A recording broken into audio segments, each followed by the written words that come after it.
আমাদের প্রত্যেকের ফ্যামিলিতেই বিভিন্ন ধরনের ছোটখাটো বিষয় নিয়ে দেখা যায় মতপার্থক্য বা মতদ্বন্দ্ব। হতে পারে সেটা পিতা পুত্রের ভেতরে, বাবা মায়ের ভেতরে, স্বামী স্ত্রীর ভেতরে, অথবা ভাইয়ে ভাই। তো এই মতপার্থক্যের বিষয়গুলি যতটা সম্ভব নিজেদের ভেতরে রেখে সমাধান করে নেওয়াই বুদ্ধিমানের পরিচয়। অন্যথা যদি এই বিষয়গুলো তৃতীয় কোনো ব্যক্তির পদার্পণ করানো যায়, তাহলে সেটা হবে নিতান্তই বোকামির পরিচয়। তো চলো এই টপিকের উপরে আমি এমডি সোহেল অল্প গল্পের তরফ থেকে নিয়ে এসেছি ছোট্ট একটি স্টোরি। তো চলো লেটস গো স্টার্ট, গল্পটা শুরু করা যাক।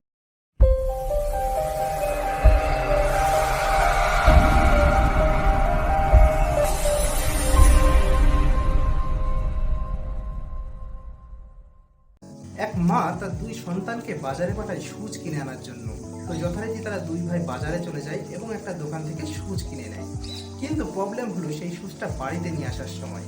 তাই দুই ভাইয়ের ভেতরে দ্বন্দ্ব দেখা যায় যে সুইটা কে বাড়িতে বহন করে নিয়ে যাবে এই বিষয় নিয়ে।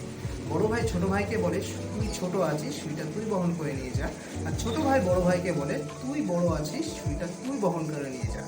তো এই নিয়ে তাই দুই ভাইয়ের ভেতরে দ্বন্দ্ব চলতে থাকে। ঠিক সেই সময় সেখানে উপস্থিত হয় একটা দুষ্টু ব্যক্তির। এরপর সেই দুষ্টু ব্যক্তি সেখানে উপস্থিত হওয়ার পর তাদের সমস্যার কথা জানতে পারলো, আর তাদেরকে বললো, তোদের এই সমস্যার সমাধান আমি করে দিচ্ছি। এই কথা বলা মাত্রই সে পার্শ্ববর্তী একটা কলা বাগান থেকে একটা কলা গাছ কেটে আনলো, আর সেই কলা গাছের ঠিক মাঝ বরাবর সুইটা গেঁথে দিয়ে বললো, নে কলা গাছটা এবার কাঁধে তুলে নিয়ে, তাহলে সুইয়ের ভারটা দুজনেরই সমান সমান বহন করে নিয়ে যেতে পারবি। তো দুই ভাই বোকার মতন কলা গাছটা কাঁধে তুলে নিয়ে বাড়ির দিকে রওনা দিল। বাড়ির ঠিক কাছাকাছি পৌঁছে যাওয়ার পর দুষ্টু ব্যক্তিটি কলা গাছ থেকে সুইটা বের করে নিয়ে তাদের হাতে দিয়ে দিল এবং বাড়ির দিকে রওনা দিতে বললো। তো যথারীতি তারা সুইটা নিয়ে বাড়িতে চলে গেল। তারপর সেই দুষ্টু ব্যক্তি কি করলো, কলা গাছটা নিয়ে পার্শ্ববর্তী একটা জলাশয়ে ফেলে নিজের ভেলা তৈরি করে নিল, অর্থাৎ তার স্বার্থটা সিদ্ধি করে নিল।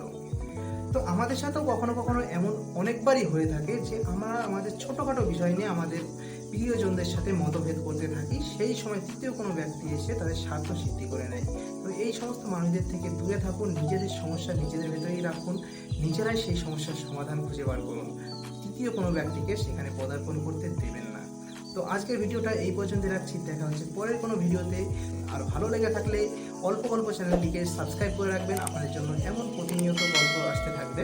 তো দেখা হচ্ছে পরের কোনো ভিডিওতে। ততক্ষণ ভালো থাকবে, সুখে থাকবে, শান্তিতে থাকবে, বাঁচবে, একদিন বাঁচবে কিন্তু বাঁচার মতন বাঁচবে।